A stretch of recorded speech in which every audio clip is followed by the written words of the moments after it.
That day, the blind man arrived at the wealthy man's house as promised to perform on the piano. However, the wealthy man's wife, Simi, told him that he had mistaken the time and refused to let him in. However, the elderly neighbor came out to check on the situation, which made Simi change her mind and allow the blind man to enter.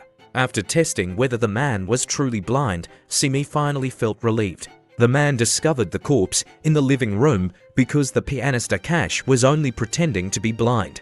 To ease his nerves, Akash excused himself by asking to use the restroom. He maintained his blind act, naturally stepping on the bloodstains as he made his way to the restroom.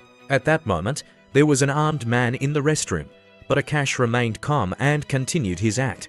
When he returned to the living room, he confirmed that the deceased was his wealthy employer. Now he had no choice but to feign calmness and continue playing the piano, waiting for his employer to come home. Simi had to pretend to contact her husband and told Akash that he would be back in 10 minutes. She quickly teamed up with the man to deal with her husband's body, stuffing it into a suitcase. Before closing the suitcase, she didn't forget to remove the watch from the corpse's wrist. Next, she created the illusion of welcoming her husband home, using his pre-recorded voice to have a conversation with herself. She then pretended that her husband had something urgent to attend to and had left the house again. At the same time, she had the man take the suitcase out of the house. After leaving the house, Akash sat by the roadside, hesitating whether or not to go to the police. The wealthy man had previously given him a lot of help. If he went to the police, his act of pretending to be blind would be exposed. As he wrestled with his internal dilemma, unable to make a decision, a lottery ticket vendor approached him. He noticed a tattoo of Lord Shiva on the lottery vendor's arm. Perhaps inspired by Lord Shiva, Akash decided to go to the police station and report the crime. What made him uneasy was that the police officer standing before him, Manohar, was the very murderer from the wealthy man's house. Akash cleverly claimed that he was reporting the death of his cat to avoid suspicion. However, this made Officer Manohar suspicious, wondering if Akash was merely pretending to be blind. To confirm his suspicions, Manohar decided to personally drive Akash home. At home, Akash took the opportunity to secretly hide his contact lenses. When Manohar inquired about the newspaper on the table, Akash calmly responded that he used it to clean up his cat's litter. Manohar continued to test Akash, even going so far as to throw a fruit knife toward his head. Fortunately, Akash's mental fortitude was strong enough, and he didn't flinch, avoiding exposing his secret. Manohar finally felt reassured and left the house. That evening, Akash went to the restaurant to perform as usual, only to find that Simi had also arrived there. It turned out that today was her wedding anniversary with her husband. To surprise his wife, he returned home early with gifts. Coincidentally, he caught his wife cheating, which ultimately cost him his life. Simi pretended to be constantly trying to reach her husband at the restaurant. Of course, the blind acting Akash sat across from her, watching her performance. The next day, the wealthy man's body was discovered by the river. During a media interview, Simi revealed that when her husband left the house the previous day, he took a purple suitcase and 10 million in cash for a business deal. Soon, the case was framed as a robbery and murder for financial gain.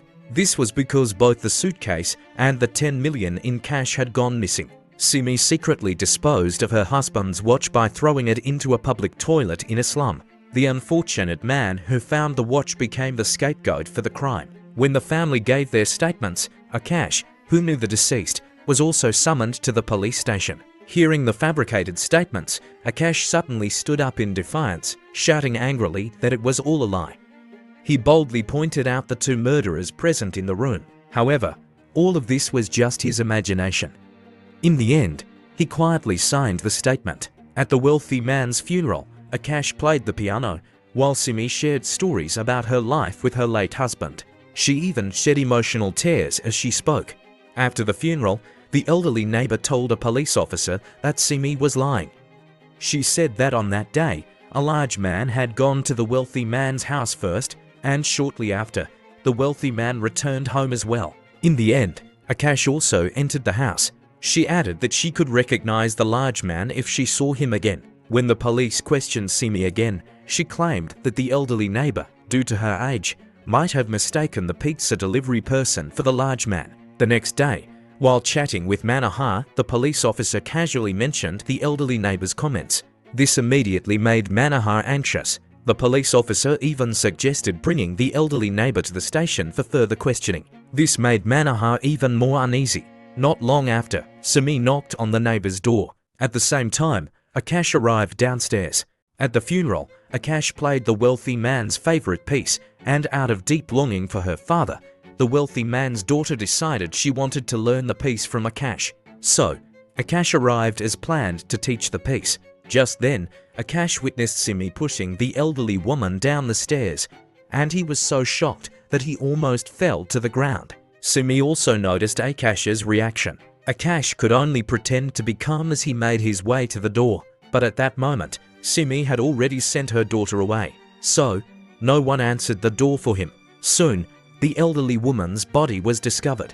Akash desperately wanted to leave the place as quickly as possible. The police discovered the elderly woman's reading glasses left on the balcony and concluded that she had accidentally fallen while watering the plants. Akash's reaction in the elevator made Simi feel uneasy. As soon as Akash got home, Simi brought pastries to his house. To avoid raising suspicion, he quickly grabbed a pastry and stuffed it into his mouth. When he finished brewing the coffee and turned around, he saw a terrifying skull. Fortunately, Akash displayed no abnormalities during this test, but Simi was a cautious woman. She took a bottle of liquid from her bag and poured it into Akash's cup.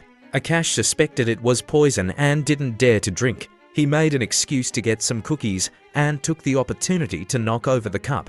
When Simi aimed a gun at him, he instinctively raised his hands. Now that his act of pretending to be blind had been exposed, he assured Simi that he would keep their secret. As Simi recounted the process of killing her husband, Akash felt a wave of dizziness. It turned out the pastry he had eaten had been drugged. He tried to escape the room, but ended up collapsing to the floor. At that moment, Akash's girlfriend arrived downstairs. It turned out that when Akash had just returned home, he had called her.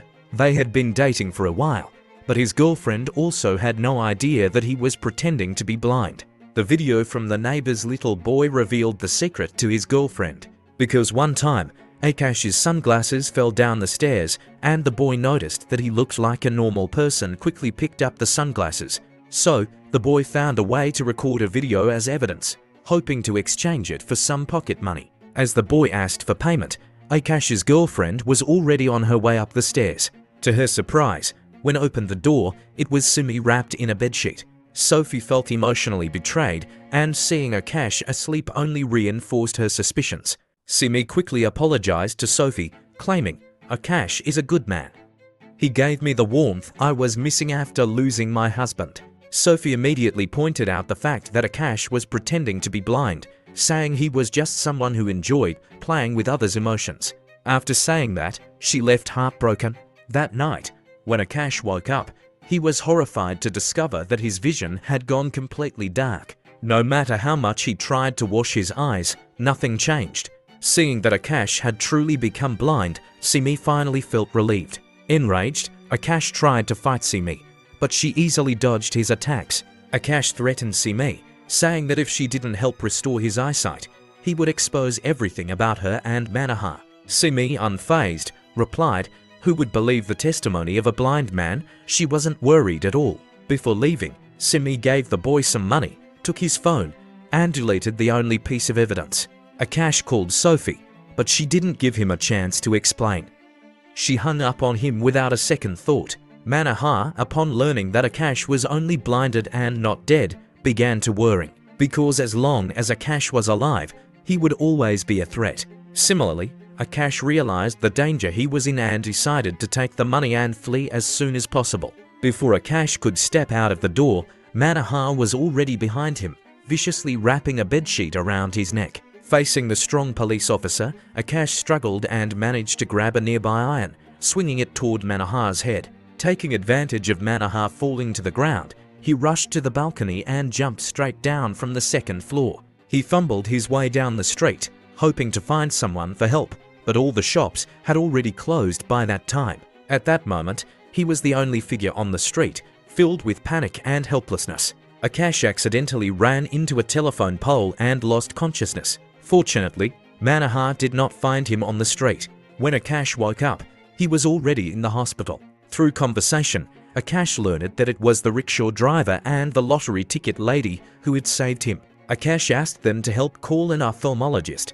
The doctor next to him, however, said that the ophthalmologist hadn't returned yet, and for now, Akash needed a tetanus shot. While Akash cooperated with the treatment, in reality, the doctor was actually drawing his blood. Moreover, he heard the sound of a train while he was in the restroom, and the so-called hospital always felt empty, as if there were no other patients besides him.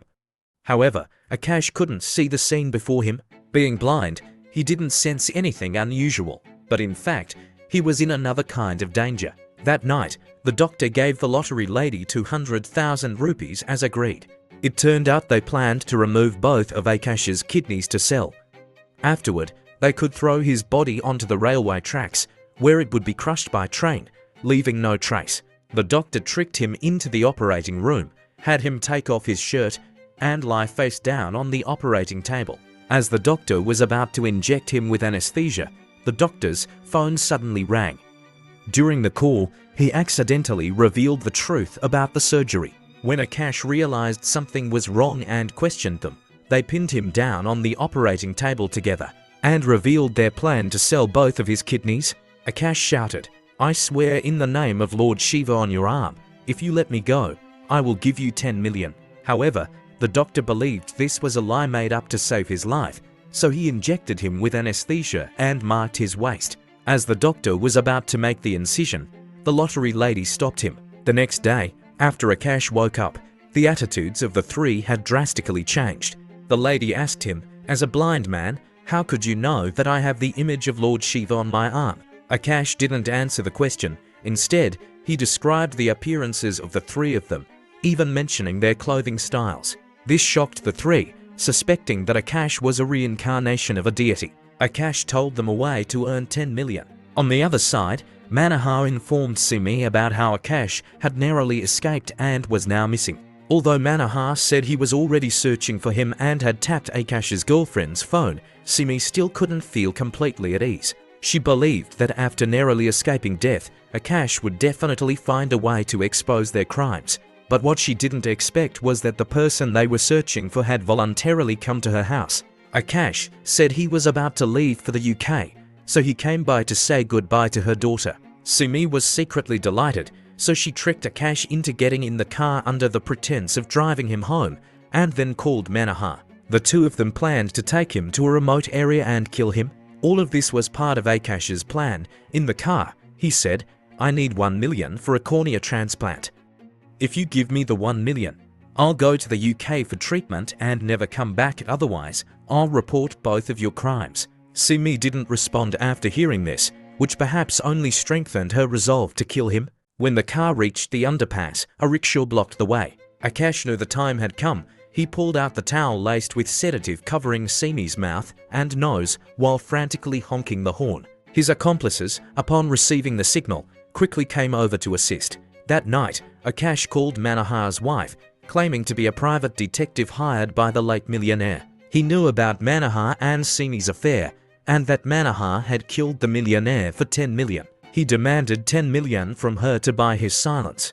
Upon learning the truth, Manohar's wife completely lost control and fired several shots at Manohar, who was hiding in the bathroom. Manohar's enraged wife was tempted to end him with a single shot. Facing the threat of death, Manohar hurriedly claimed that he was also deceived by Simi. At that moment, the phone rang. Thinking it was Simi calling, the wife fired another shot. With no other choice, Manohar had to put the call on speakerphone. Unexpectedly, it was a colleague informing him that Simi had jumped into the river to commit suicide. It turned out that the police had found Simi's car and personal belongings on the bridge. As for her body, it might never be found, as there are many crocodiles in the river. But in reality, Simi wasn't dead. She had been kidnapped by Akash and his group and taken to the hospital. The doctor drew blood from her arm and threatened that if her blood type matched Akash's, they would transplant her corneas to him. She had to reveal the whereabouts of the 10 million in order to keep her eyes. Simi initially planned to use the money to sow discord between them and Akash. "Let me know if you need any adjustments. What Simi didn't expect was that her confession of the crime had been recorded. After securing Simi, Akash revealed the next plan, and the three listened with great interest, as if they were certain they would be able to get the 10 million. At this point, all three of them harbored their own ulterior motives. The next day, the lottery lady tricked Akash into a warehouse and tightly bound him to a wheelchair. From the beginning, they never intended to share the money with Akash. It was clear that Akash no longer held any value to them. After they left, Simi's laughter echoed through the room. Although there was a deep grudge between the two, they had no choice but to temporarily cooperate in order to survive. After reaching an agreement, Simi was the first to untie Akash's ropes. But Akash had no intention of untying Simi. He didn't trust this dangerous woman. Unsure of how to escape the room, Akash reluctantly decided to first remove Simi's blindfold, guided him toward the direction of the exit. However, now that she could see again, Simi had her own plans. While deliberately misdirecting Akash, she quietly moved her chair to grab a pair of scissors. By the time Akash sensed something was wrong, he had already been attacked. Just as Akash was about to receive a fatal blow, the sound of a key turning in the lock suddenly came from the door. Simi ceased her attack and looked toward the door. And it was the doctor who opened the door. He hadn't yet realized what was happening, was also knocked to the ground by Simi with a single blow. Simi then took the knife and repeatedly stabbed the doctor in the chest. At that moment, Akash quickly stepped forward and tightly restrained Simi, while the doctor took the opportunity to knock her out with a towel soaked in sedative. As thanks for saving him, the doctor promised to help Akash restore his sight. They put Simi in the trunk. Meanwhile, Manohar arrived at the designated building, and as instructed, he placed the money in the elevator, then quickly ran up the stairs, convinced that the blackmailer must be waiting above. When the driver tried to open the bag to check, Manohar had already approached. The driver grabbed the money bag and tried to flee, but after only a few steps, he was shot in the neck. After learning from the driver that all the evidence was with the lottery lady on the first floor, Manohar immediately got into the elevator to head back down. The lottery lady, having learned through the driver's phone that Manohar was in the elevator, followed the plan and cut off the power to the entire building. Manohar fired his gun in frustration and was killed by the ricochet. The lottery lady rushed to the hospital with the gravely injured driver, but he still died due to excessive blood loss. When she tried to use the money to beg the doctor for help, she discovered that what they had risked their lives for were nothing but worthless pieces of paper. She called the doctor, but upon hearing the news, the doctor showed no concern at all. He also mentioned that Simi and Akash had already escaped. While in the car, the doctor excitedly revealed that after testing Simi's blood, he discovered that her blood type matched that of a Middle Eastern billionaire's daughter, and the beer was willing to pay 60 million for Simi's kidneys, so he was willing to offer 10 million for Akash's eye treatment. After that, the two drove off and disappeared down the road. 2 years later, while Sophie was traveling in London, she saw a poster of Akash's performance outside a pub. Inside the pub, she saw Akash performing while wearing sunglasses. While chatting in the cafe, Akash revealed what happened after he and the doctor left. At that time, the doctor was determined to sell Simi, but Akash felt that it was too cruel and that Simi should be handed over to the law for justice. While they were arguing, noises from the trunk signaled that Simi had woken up. The doctor had no choice but to stop the car and prepare to inject Simi with another dose of anesthesia. Instead, he was killed by Simi. At that moment, it was Simi driving the car, but Akash had no idea. He continued to persuade the doctor to spare Simi. Afterward, Simi, feeling a bit soft-hearted, forced Akash out of the car. Quickly, she regretted it again and decided to run Akash over. But at that moment, a blind rabbit, startled, jumped out from the roadside and collided with the car's windshield, causing the car to flip over. Simi died in the explosion of the car, while the rabbit escaped unscathed. Later, with the help of his friends, he moved to London to start a new life. After hearing Akash's story, Sophie realized she had misunderstood him, but she also felt a sense of regret for him. If he had agreed with the doctor's words, he might have already regained his eyesight by now. Akash did not respond and said goodbye to Sophie. When he walked up to a soda can, Akash accurately struck it with his rabbit head cane, sending it flying. Do you think in the end, Akash is really blind or just pretending to be blind? This movie story ends here. Thank you for watching.